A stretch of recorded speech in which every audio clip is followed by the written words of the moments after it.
Hey there, Laura. Good morning. It is Jay here at Rorik Mazda. So I wanted to thank you again for checking out this particular vehicle, which just running over a couple things. This was Dave Alamo. He is our service manager, and this was his personal vehicle. So I'll run through just by, let me start here. I thought by making a video would be the easiest because that way I could really go over some in-depth information on the vehicle. And then that way you can kind of verify that it checks everything you're looking for. I know researching online can be a little bit tough, but also listening to me talk for the next 6 minutes is probably going to be even tougher. But just running through a couple things, with this being the Premium Plus, it is going to be one of the fully loaded trim levels. So I do point out that down here, you're going to see kind of like a little flat plastic piece in the bottom. That is actually all of your sonar. And then up on top of the windshield, you'll see one of the cameras. So this vehicle does have all of the standard safety items. That's going to be everything from your adaptive cruise control with stop and go, which means the vehicle can drive itself in stop and go traffic. It'll be all of your collision avoidance systems to basically alert you and stop the vehicle automatically if you're going to crash. It'll be things like the lane assist, where if you're drifting out, it will actually alert you and help steer you back in. It will be your pedestrian and cyclist detection.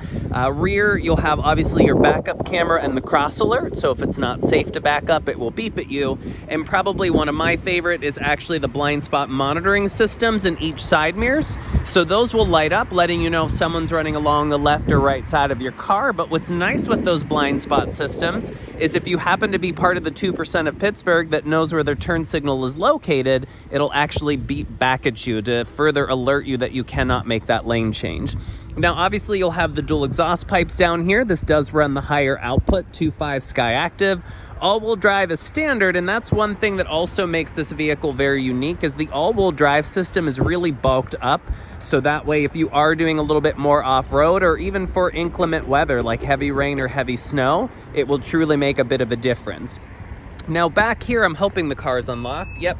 So liftgate wise, obviously this is going to be power and it is height programmable. And another area that the CX-50 excels is obviously going to be some of the cargo space. These seats will fold flat for even more cargo space, and Mazda still includes a spare tire, which is going to be right up under that mat. I'm going to close this here really quick.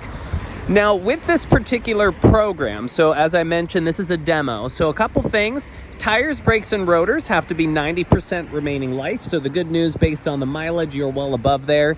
More importantly, you get that extension of warranty. So any new vehicle that you buy in either Mazda or Toyota's lineup is 3 years, where this particular one is going to have 3.5 years. And any new vehicle that you purchase in Mazda or Toyota lineup will have 5 years of powertrain, where this will have 6.5 years. Now, headlights, these are going to be full LED headlights with adaptive capabilities. So you will notice that they are going to move left and right as you turn the steering wheel. And then when the car is in motion, those little sort of upside down, kind of like U-shapes in the headlight will light up for your daytime running light. And you'll also see, kind of as part of that appearance, that the mirror caps are black, the grille is blacked up in the front, and then you do have those side rails that are satin, that are standard also. Advanced key just means when you walk up and grab the handle, it'll automatically unlock. And then the interior wise is going to be the black leather with what they call the terracotta accent. So you'll kind of see almost like a basketball color hand stitched across the door panel. You'll see it up through the center of the seat, and even some of that piping along the sides, to which you'll see obviously on the passenger seat, and that extends into the rear, if you can kind of see there. Now, taking kind of a very German engineer is where Mazda's trying to go. They really want to be more competitive to like BMW and Audi. So their design reflects that, where everything is clean and horizontal. You have a massive, almost 12-inch display up on the dash. Now that is actually controlled via that dial, so it's not going to be touch, and that way, you know, you don't have to look at ugly fingerprints. However, if you're in Apple CarPlay or Android Auto, that screen will be a touch screen if you want it to be. Kind of bizarre that it's only in Apple CarPlay or Android Auto, but important to note. Now, stereo-wise, if you're an audiophile, you're going to have 14-speaker Bose stereo. It's a 3D audio, and I'm going to hop in here because it's still a little chilly. Now, obviously down here, you'll see your dual climate system. You'll also see that you have your heated seats. I'm going to turn off the AC. There's no need for that this morning. And you'll also have your air-conditioned seats for the front and rear. Now, screen-wise, if I shift and reverse, of course, your backup camera is going to pop up. It is a high resolution. You'll have, a sight of all my hair loss up there. But what I was getting at is the auto-dimming rearview mirror with the home link button that you'll see. And probably my entire favorite feature of the car is the panoramic sunroof. So you do have the 2-pane sunroof that does stretch all the way into the back seat. And that is controlled with the power shade that you'll see there. And then all that's going to do is allow the shade essentially to slide, though you can stop it halfway if you want, but I do like that it's motorized, and then that way there's no light that comes in.